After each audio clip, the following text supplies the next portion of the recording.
오늘 말씀의 제목은 전파하심, 가르치심, 고치심입니다. 예수님께서 3년 동안의 공생의 사역을 시작하시면서 사람들에게 처음으로 하시는 말씀이 회개하라 천국이 가까웠느니라 라는 말씀입니다. 다른 말로 복음이라고 이야기하죠. 영어로는 굿뉴스, 곧 좋은 소식입니다. 왜냐하면 모든 사람은 죄로 인해 반드시 몸이 죽을 뿐 아니라 그 영혼이 지옥 갈 수밖에 없는데요.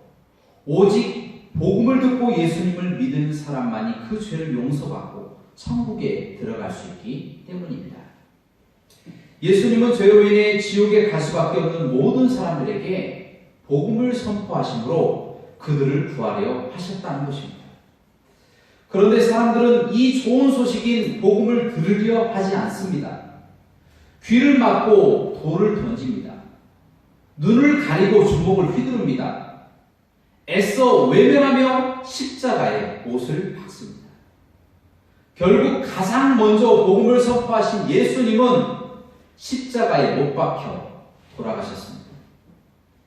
예수님의 제자들도 하나둘씩 돌에 맞고 십자가에 달려 대부분 순교하게 됩니다. 죄의 물에 빠져 허우적거리는 자들에게 튜브를 던져줬더니 돌아온 건 칼과 창과 십자가 형틀뿐이었다라는 것입니다. 그렇기 때문에 복음은 모든 자들의 것이 아닙니다. 복음에서는 차별이 없지만 모든 믿는 자들에게만 하나님의 능력이 됩니다. 고린도전서 1장 18절에서 십자가의 도가 멸망하는 자들에게는 미련한 것이요 구원을 얻는 우리에게는 하나님의 능력이 된다라고 하는 말씀처럼 복음이 모든 사람들에게 선포되었지만 그것을 받아들이지 않으면 십자가는 단지 사형틀이며 썩은 나무이며 조롱거리가 될 수밖에 없다라는 것입니다. 그래서 예수님께서 복음을 선포하실 때 가장 먼저 하신 말씀이 회개하라 라고 말씀하신 것입니다.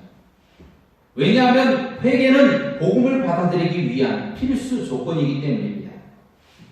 자신이 죄와 죽음의 종노릇할 수밖에 없는 죄인이라고 하는 사실을 인정하고 깨닫지 않고서는 결코 회개의 단계에 이르지 못하기 때문입니다. 죄의 늪에 있으면서 빠져나올 생각을 못하는 것이죠.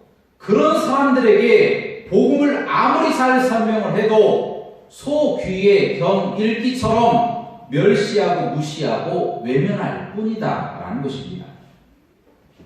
요즘이 딱 그런 시대인 것 같습니다. 많은 사람들이 이유 없이 기독교라면 질색을 하고 싫어합니다. 그 이유를 많은 기독교 전문가들은 필터되지 않은, 선별되지 않은 이 반기독교 언론, 영상, 매스미디어의 영향을 받은 것으로 추측합니다. 기독교에 대한 억측 기사, 편파적 보도, 반기독교적인 폭력 미화, 미신 숭상, 퇴폐적 영상 문화와 사실의 왜곡된 이미지, 이러한 것들에 지속적으로 노출이 되어서 자신도 모르게 기독교를 부도덕한 종교로 인식하게 되어버린다라는 것입니다. 그것을 전문적인 용어로 서브리미널 효과라고 합니다. 과거의 한 실험 결과 영화 필름 중간중간에 눈으로 알지 못하는 코카콜라와 팝콘의 이미지를 넣었는데요. 놀랍게도 무의식적으로 코카콜라와 팝콘을 본 관객들은 70% 이상이 관람 후에 코카콜라와 팝콘을 사 먹게 되었다라는 것입니다. 그러나 반대로 똑같은 영화지만 서브리미널 효과가 들어가지 않은 영화를 본 사람들은 코카콜라와 팝콘을 사 먹은 사람들이 10%도 되지 않았다라는 것입니다. 그렇습니다. 이와 같은 방법으로 기독교인이건 아니건 간에 반기독교적인 매스미디어에 노출된 사람들은 너무도 쉽게 기독교에 대한 반감을 갖게 되어진다는 것입니다. 이것 참 볼 것은 많고 곳곳에 지식도 널렸지만 영적으로는 정말 분별하기 어려운 시대가 되어버렸다는 것입니다. 바로 이런 사람들에게 우리가 복음을 선포하는 것입니다. 어렵죠. 귀를 막고 눈을 가리고 툭 하고 건드리면 주먹을 날리는 사람들에게 우리가 복음을 선포하는 것입니다. 이거 얼마나 어렵습니까? 여러분, 그런데도요, 우리가 해야 합니다. 왜 그렇습니까? 예수님께서는 본인이 십자가에 못 박혀서 돌아가실 것을 알았어요. 심지어 누가 자신을 팔 것이고, 누가 자신에게 돌을 던지며, 누가 자신을 붙잡아서 십자가에 못 박혀서 죽일 것을 알았지만, 그들을 향하여 천국 복음을 선포하는 것을 멈추지 않으셨습니다. 우리도 마찬가지로 우리를 향하여 돌을 던지고 우리를 향하여 비난하는 그들을 향하여 하나님의 복음을 선포해야 될 줄로 믿습니다. 빌립보서 4장 2절 말씀에 이렇게 기록하고 있습니다. 때를 얻든지 못 얻든지 항상 하나님의 말씀을 선포하기를 힘쓰라. 그렇습니다. 우리는 때를 얻든지 못 얻든지 하나님의 복음을 그들에게 선포하며 살아가야 될 줄로 믿습니다. 그 다음 예수님께서 하신 사역은요, 가르치시는 사역입니다. 예수님께서는 회개하고 복음을 받아들인 사람을 제자로 삼으셨습니다. 그리고 그들을 3년 동안 교육하셨습니다. 그들은 대부분 자신의 생업조차 버리고 예수님을 쫓은 사람들입니다. 예수님 또한 제자들과 똑같이 먹고 자고 주무시면서 그들을 가르치셨습니다. 심지어 제자들이 피곤하여 잠을 잘 때에도 예수님은 홀로 새벽에 일어나서 감람산에서 습관적으로 기도하기도 하셨습니다. 모범을 보이신 것이죠. 제자들도 예수님 곁에 있다는 이유로 바리새인들의 위협에 둘러싸이기도 했으며 가족들로부터 미친 사람 취급받고 풍랑을 만나 죽을 뻔하기도 하고요, 돌에 맞을 뻔하기도 하였습니다. 추위와 배고픔을 견뎠으며 심한 목마름으로 지쳐 쓰러지기가 일쑤였습니다.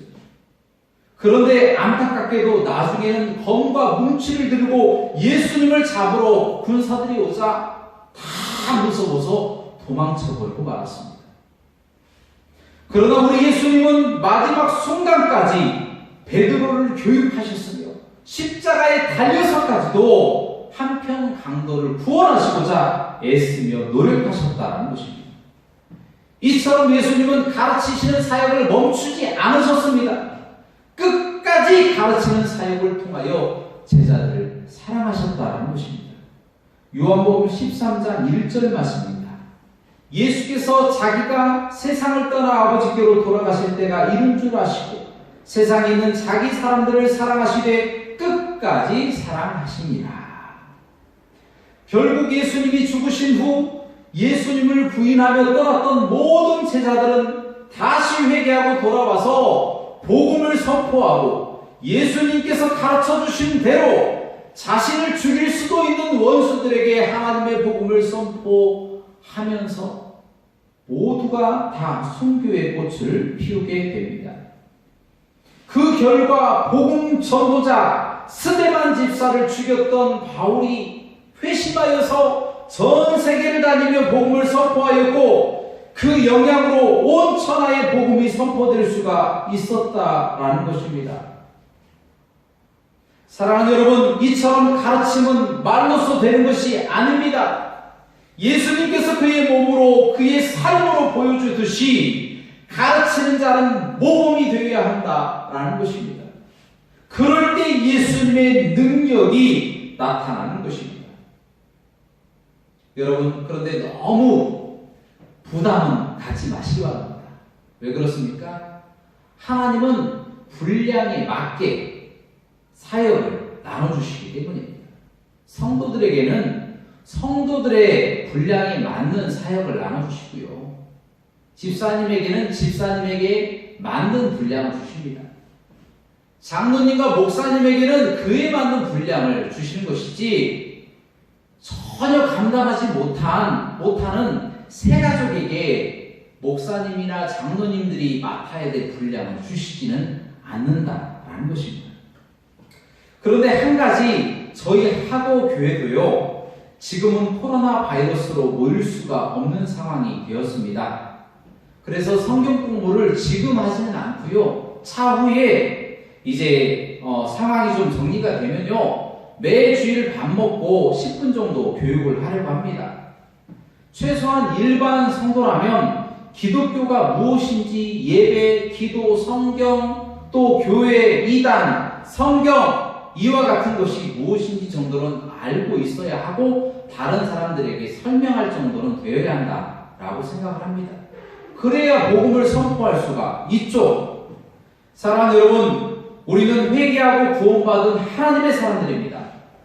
우리에게 희생의 모범을 보이신 예수님을 본받아서 우리도 연약한 자를 일으켜 세워줘야 합니다.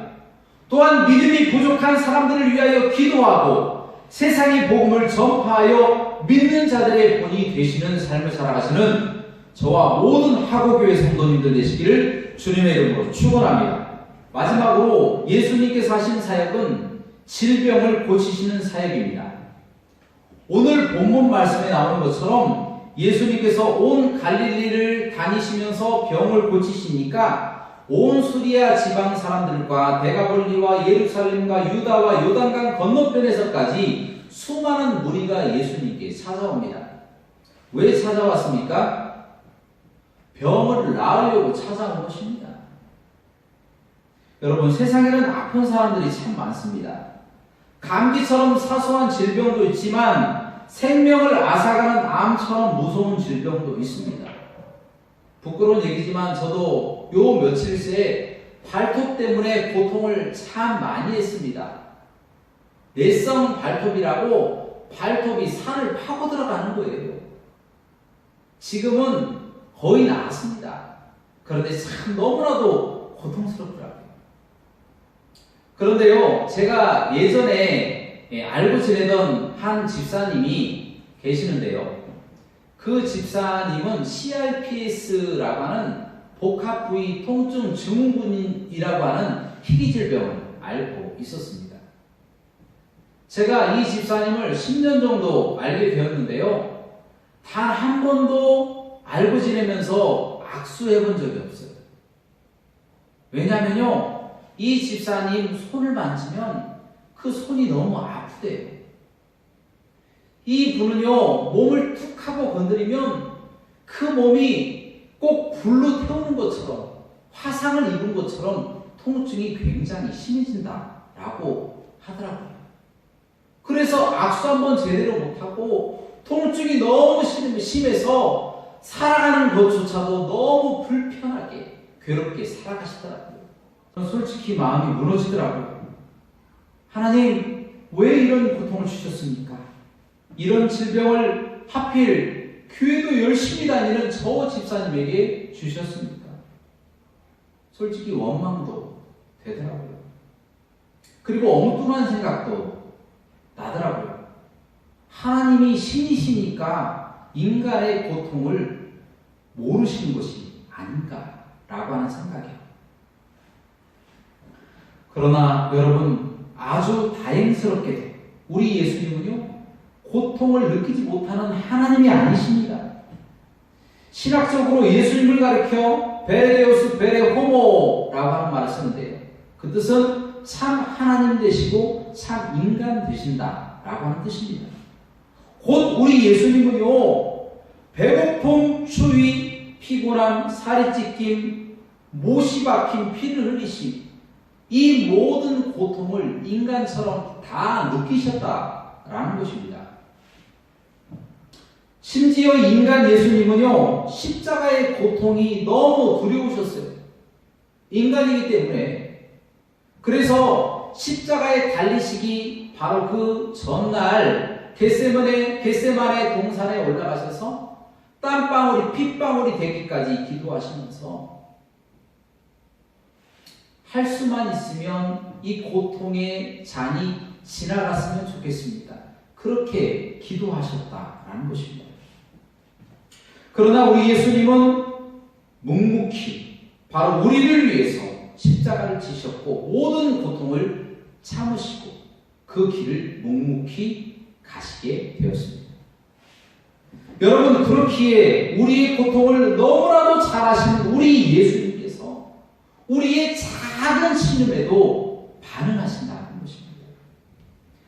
여러분, 아이들이 놀다가 다쳐서 와 하고 울 때가 있습니다. 그렇죠? 그러면 가장 먼저 달려가는 사람이 누굽니까? 엄마입니다. 아이가 넘어져서 다쳐서 어디가 아프지는 않을까? 그 아픔이 그 엄마의 속에 쑥 하고 들어가 본다는 겁니다. 주님은 우리가 고통당할 때 방관하시는 분이 아니십니다. 우리의 고통을 함께 느끼시는 분이시며 그 고통에서 우리를 건지시는 분이시다는 것입니다. 사랑하는 여러분, 지금도 많은 사람들이 갖가지 질병과 특별히 코로나 바이러스라고 하는 질병으로 고통당하고 있습니다. 이로 인해 많은 사람들이 죽고 경제가 침체되고 앞날이 캄캄하고 우울해하고 불안해하며 고통당하고 있습니다. 바로 이때에 우리 예수님은 멀리 수수방관하는 분이 아니라 우리와 함께 계셔서 우리의 고통을 안으시고 또 우리의 고통을 해결하시고 우리의 모든 질병을 치료하시는 분이신 줄로 믿습니다. 그러므로 우리 믿는 사람들도 모든 질병을 치료하시는 주님께 나아갈 뿐만 아니라 믿지 않는 사람들에게 예수님을 만나면 치료가 됩니다. 예수님께 나아가면 문제가 해결이 됩니다. 예수님을 만나면 관계의 문제가 해결되고 질병이 치유됩니다. 라고 분명하게 얘기함으로써 그들이 다 예수 그리스도를 만날 수 있도록 도와주는 역할을 감당해야 한다는 것입니다. 말씀을 맺습니다. 교회는 예수님의 거룩한 핏값으로 세워졌습니다. 그러므로 교회는 예수님의 전파하시고 가르치시고 고치시는 3대 사역을 이어나가야 합니다. 때를 얻든지 못 얻든지 복음을 선포하고 말씀을 우리의 몸으로 가르치며 세상에 만연한 질병을 넉넉하게 치료하시는 하나님께 부탁하고 기도해야 할 줄로 믿습니다. 더불어서 이 나라 위정자들이 하나님을 두려워하고 백성을 사랑할 수 있는 올바른 정책을 잘 펼칠 수 있도록 그들을 위해서 기도해야 합니다. 또한 속히 치료제와 백신이 개발될 수 있도록 기도함으로써 모든 질병을 치료하시는 예수님의 사역이 넓어지고 확장되고 또한 많은 사람들 속에 들어갈 수 있도록 간절히 기도하며 사역하시는 저와 여러분들 되시기를 간절히 축원합니다. 함께 기도하시겠습니다.